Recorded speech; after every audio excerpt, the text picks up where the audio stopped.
What happened is that at 88% of the maximum load, we heard some noise, and we got a warning from the acoustic emission device.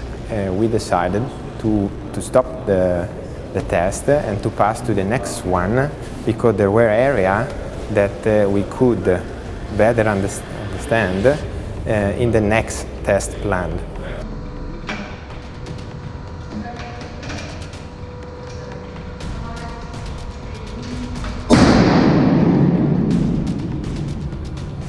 Big damage is happening way before the critical load, and so we found not confident enough to carry on with this architecture.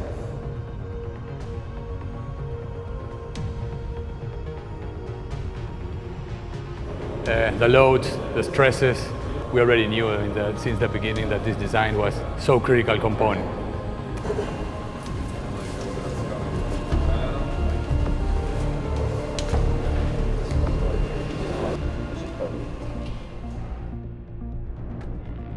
A full testing program is a very important phase prior to going on the water, because it will provide a full confidence to the designer, to the builders and to the sailors in order to be able to push 100% from day one.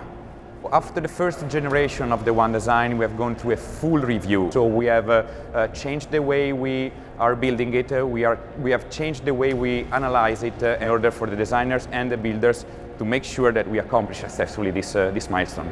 These AC-75 are absolutely extreme machines. They develop and they deploy a huge amount of loads. If you imagine, usually a normal car weighs around 1,000 kilograms.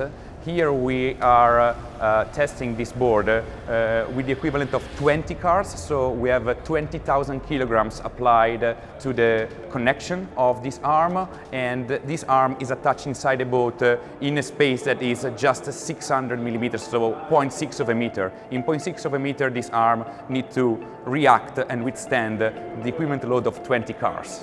So we do the starboard and port torsion. This kind of boat's never been done ever before. That's the first time we introduce this new kind of architecture.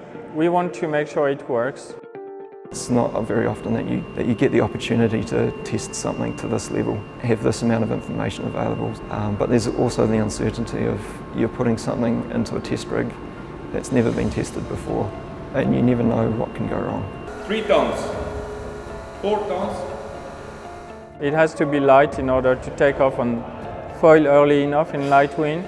We can't afford to produce some elements that are absolutely, so bulletproof that they will be too heavy and do not allow us to foil. 13 tons. It is a very big deal that this goes right, because it means the teams can move forward in confidence. We can go sailing, we can go have regattas, and we can move on. This one, that is the last test, is the one-off, one way, no way back. Breaking this arm is going beyond the limit of the usual engineering screening that we usually do on components. So we are in a zone where we will be able to understand the behavior of these structures over its service limits, over its extreme limits, up to the very end. So when we will give the go and we will push the button, this cylinder of 35 tons will start to pull. There's no way back. 180% maximum working load, 1 minute fuel time, counting.